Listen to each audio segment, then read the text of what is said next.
जो हो रहा है सब ठीक है। एक छोटी सी घटना सुनाता हूं, तब पता चलेगा कि आर्य समाज ने कैसे काम किया। दो महिलाएं, लगभग ये बात है 1870 के आसपास की। एक महिला राजस्थान से चली हरिद्वार के लिए, मेरठ होते हुए उसे जाना था। मेरठ पहुंची, मेरठ से उसने बस ली और उस बस में बैठी। पास वाली सीट में, जैसा कि हम करते हैं कि पास वाली सीट पर एक और महिला बैठी, दो महिलाएं थी, आपस में उनकी बातचीत होने लगी।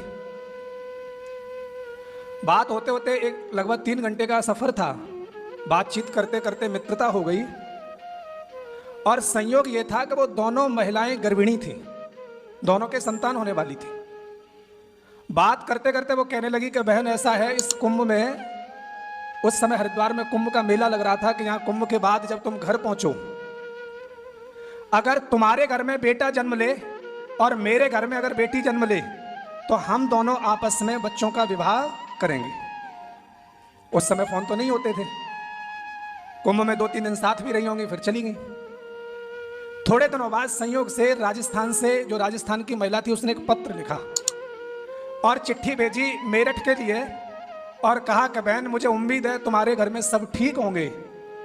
मेरे घर में पुत्र का जन्म हुआ है और हमारे और आपके बीच में जो बात हुई थी कि हम आपस में संतानों का विवाह करेंगे, हम चाहेंगे कि हम इस बातचीत को, इस रिश्ते को आगे बढ़ाएं।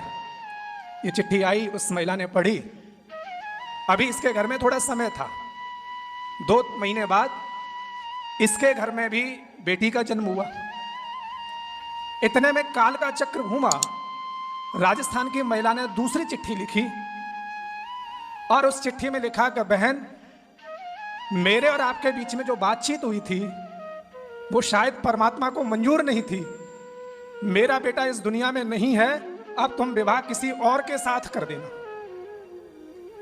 जब इसकी दूसरी चिट्ठी आई, उसी समय में 10-5 दिन में इसकी बेटी का जन्म हुआ। समय देखना कैसा था।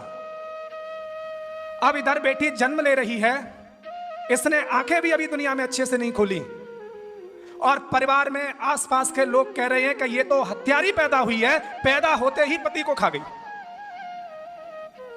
अब ये मां जिसने बेटी को जन्म दिया, ये बाबाओं के पास, संतों के पास जा रही है, कह रही है कोई मार्ग बता दो, मेरी बेटी तो विधवा हो गई।